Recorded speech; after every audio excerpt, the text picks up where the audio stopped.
गजा पर 11 रोज से जारी वहशियाना बमबारी के बाद इसराइली और हमास के दरमियान जंग बंदी का मुआहिदा तय पा गया है। इसराइल की जानिब से जंग बंदी के ऐलान के बाद रात भर गजा में जश्न का समा रहा। वज़ीर ख़ारजा शाह महमूद कुरैशी ने CNN की एंकर को आईना दिखा दिया। फलस्तीन से मुताल्लिक मीडिया से गुफ्तगू के दौरान वज़ीर ख़ारजा ने एंकर को दो टोक जवाब दिया और बताया कि किस तरह इसराइल आलमी मीडिया को कंट्रोल कर रहा है। But that's a wrong perception.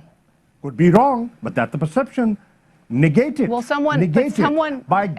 By giving a balanced coverage, negate it. But they get a lot of coverage. Now, Israel has mounted a relentless onslaught on the occupied and beleaguered people of Palestine. बिस्मिल्लाहिर्रहमानिर्रहीम। मैं हूं आपका host Hammad Haider. अपने channel पे आपको welcome करूंगा। नाज़रीन, सबसे पहले तो मैं पाकिस्तान को और जितने ममालिक फ़लस्तीन के हक़ में थे उन सबको मुबारकबाद पेश करूंगा। तहे दिल की गहराइयों के साथ उन सबको मुबारकबाद पेश करूंगा कि फ़लस्तीन का जो मसला था और जो जंग चल रही थी वो जंग बंदी का ऐलान हो चुका है। गुज़िश्ता रात से फ़लस्तीनी लोग जो है वो जश्न मना रहे हैं, जश्न पे जश्न मना रहे हैं और ख़ुशी का एक लम्हा है शहादतें देने के बाद भी और इतना नुकसान उठाने के बाद भी। लेकिन नुकसान तो खैर फ़लस्तीन को नहीं बल्कि इसराइल को हुआ। और नाज़रीन, पाकिस्तान का जो अहम किरदार था वो यूनाइटेड नेशन में एक शाह महमूद कुरैशी फॉरेन मिनिस्टर का जो बयान था, शाह महमूद कुरैशी ने, आप वीडियो में देख सकते हैं, जो शाह महमूद कुरैशी ने जनरल असम्बली, यूनाइटेड नेशन की जनरल असम्बली के अंदर जो खिताब किया, मैं खैराज तहसीन पेश करूँगा, मैं ट्रिब्यूट पेश करूँगा, खैराज अकीदत पेश करूँगा, खैराज तहसीन पेश करूँगा शाह महमूद कुरैशी साहब को। शाह महमूद कुरैशी साहब ने यूनाइटेड नेशन को पहले तो ये यकीन दिलाया कि फ़लस्तीन मजलूम है और फिर इसराइल को जालिम करार दिया और उसे यकीन दिलाया कि फ़लस्तीन मजलूमी तौर पर मारे जा रहे हैं और इसराइल उस पर जबर कर रहा है, जुल्म कर रहा है, ज़्यादती कर रहा है। वो जो अगला इक़दाम था जिसकी वजह से इसराइल भौखलाहट का शिकार होकर, मेरी पिछली वीडियो में आपको पता है कि इसराइल का मीडिया जिस तरह से बौखला गया था, जो शाह महमूद कुरैशी साहब हैं उन्होंने अगला बयान अपना यूनाइटेड नेशन जनरल असम्बली के अंदर दिया। वो कहने लगे कि अगर जंग बंदी नहीं होती तो अब हमने इंटरनेशनल प्रोटेक्शन फोर्स जो है वो हम बनाने जा रहे हैं और वो ऐसी फोर्स है जो हर वक्त फ़लस्तीन के अंदर रहेगी और वो फोर्स जो है पाकिस्तान की आर्मी उसमें शामिल होगी, तुर्की की, और जितने भी जो है वो अमन पसंद ममालिक हैं उनकी आर्मी को शामिल करके इंटरनेशनल प्रोटेक्शन फोर्स हम जो है वो बनाने जा रहे हैं और अब हम बनाएंगे।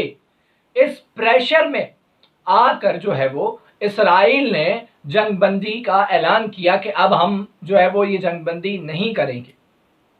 और जो हमास ने इनका खाना खराब किया, इनको दिवालिया निकाला। नाज़रीन, आपको पता है कि उनके पास जो इसराइल के पास जो आयरन डोम है वो बहुत बेहतरीन है, इसमें कोई दो राय ही नहीं है कि वो एक बहुत बेहतरीन एटॉमिक प्रोटेक्शन है। वो बहुत बेहतरीन, जब भी मिसाइल आता है तो वो यहाँ से, उसका जब मिसाइल निकलता है तो वो उसे अंदर हुदूद में आने ही नहीं देता बल्कि वहीं पर मार गिराता है। अब वजह यह है कि इसराइल को जो इकोनॉमिक नुकसान पहुंचा है, वो नुकसान किस तरह पहुंचा। आप कहेंगे कि आप कैसे नुकसान पहुंचा, तो मैं आपको बता दूं कि फ़लस्तीन की हमास की जानिब से जब कोई मिसाइल आता था तो वो पाकिस्तानी जो है वो 70,000 रुपये का एक मिसाइल है और एक मिसाइल के मुकाबले में जब यहाँ से एक मिसाइल चला मिसाल के तौर पर, तो वहाँ से आयरन डोम का एक मिसाइल वहाँ से निकलेगा प्रोटेक्शन के लिए, किसकी 70,000 रुपये के मिसाइल को मारने के लिए वो निकल रहा है और उस आयरन डोम के एक मिसाइल की कीमत है $1,00,000 यानी पाकिस्तानी 1 करोड़। तो उन्हें तो हमास को पता था कि एक दो तो काम ही नहीं करेंगे, वो 500 की तादाद के अंदर मिसाइल पे मिसाइल मारते थे। उनकी इकोनॉमिक पावर 350 तक वो कवर करता था और उसके बाद जो है वो 50 हैं या 150 हैं वो जाकर उनकी जगहों पर गिरते थे, यानी उन्हें माली और जानी दोनों किस्म का नुकसान उठाना पड़ा। और ये जंग जो है, जो इसने इसराइल ने छेड़ी है, अपनी जंग में खुद ये फंसा है। इसने बिला वजह गजा पर हमला किया, इसने बिला वजह उनको मारा, उन पर ज्यादती जुल्म करने की कोशिश की। लेकिन आज नाज़रीन फ़लस्तीन जो है वो खुश है, आज उसके चेहरों पे मुस्कुराहट है। आज जो उसने शहादतें दी हैं, आज उसे उसका जो है वो खुमियाजा जो है भुगतना नहीं पड़ा इतना ज़्यादा। आज जो उसने शहादतें दी हैं, आज उसे उसका अल्लाह तबारक व तआला अजर दे रहा है।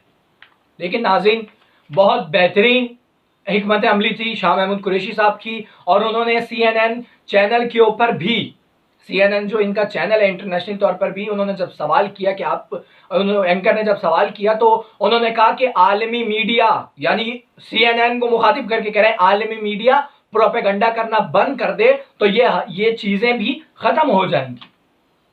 तो उन्हें भी उन्होंने सुना के रख दिया और उनका भी उन्होंने दिवालिया निकाल दिया।